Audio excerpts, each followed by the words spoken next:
Shivaji Indian King Shivaji, also spelled Śivaji, born February 19, 1630, or April 1627, Shivner Poona, now Pune, India, died April 3, 1680, Rajgarh, founder of the Maratha Kingdom of India. The kingdom's security was based on religious toleration and on the functional integration of the Brahmans, Marathas, and Prabhus. Early life and exploits. Shivaji was descended from a line of prominent nobles. India at that time was under Muslim rule. The Mughals in the north and the Muslim sultans of Bijapur and Golconda in the south. All three ruled by right of conquest, with no pretense that they had any obligations toward those who they ruled. Shivaji, whose ancestral estates were situated in the Deccan, in the realm of the Bijapur sultans, found the Muslim oppression and religious persecution of the Hindus so intolerable that, by the time he was 16, he convinced himself that he was the divinely appointed instrument of the cause of Hindu freedom, a conviction that was to sustain him throughout his life. Collecting a band of followers, he began about 1655 to seize the weaker Bijapur outposts. In the process, he destroyed a few of his influential co-religionists, who had aligned themselves with the sultans. All the same, his daring and military skill, combined with his sternness toward the oppressors of the Hindus, won him much admiration.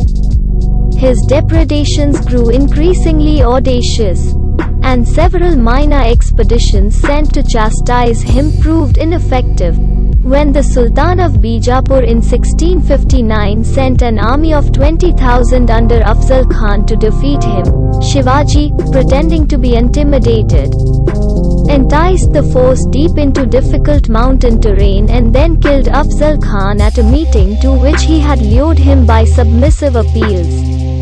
Meanwhile, hand-picked troops that had been previously positioned swooped down on the unwary Bijapur army and routed it.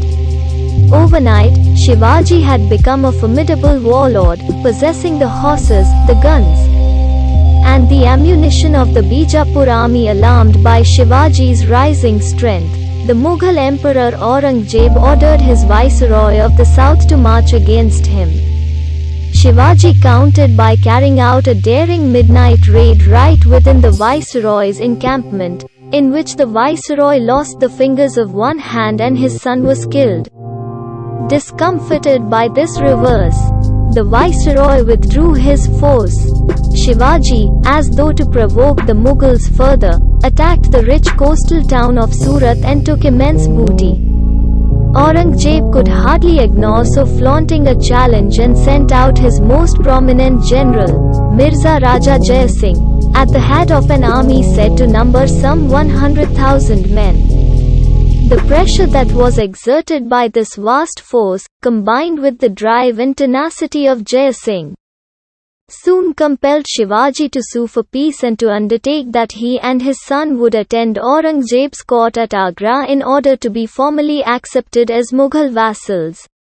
In Agra, hundreds of miles from their homeland, Shivaji and his son were placed under house arrest, where they lived under the threat of execution. Escape from Agra undaunted, Shivaji feigned illness and, as a form of penance, began to send out enormous baskets filled with sweets to be distributed among the poor.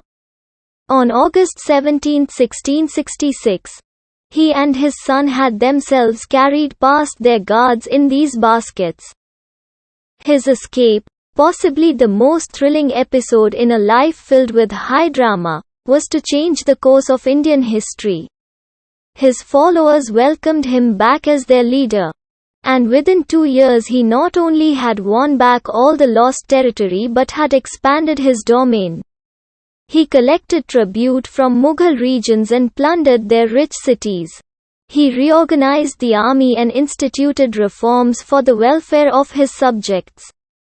Taking a lesson from the Portuguese and English traders who had already gained toeholds in India, he began the building of a naval force, He was the first Indian ruler of his time to use his sea power for trade as well as for defense.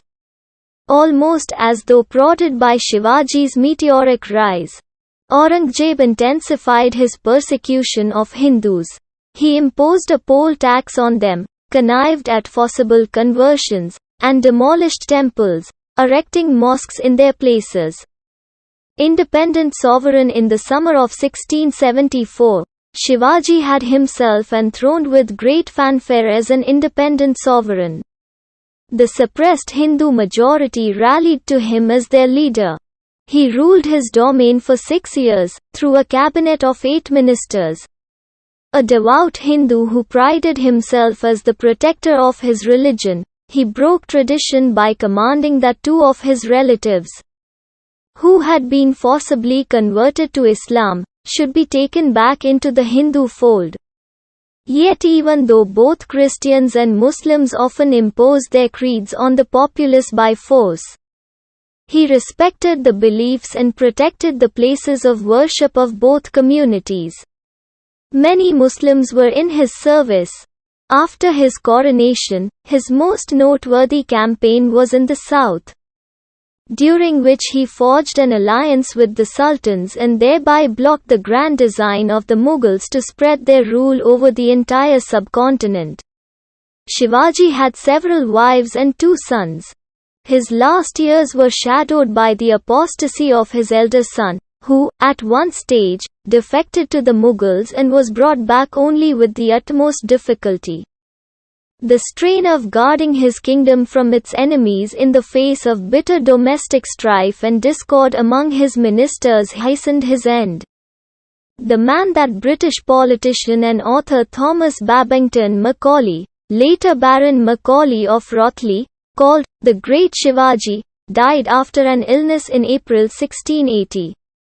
In the mountain stronghold of Rajgarh, which he had made his capital, Shivaji breathed new life into a moribund race that for centuries had resigned itself to abject serfdom and led them against Aurangzeb, a powerful Mughal ruler.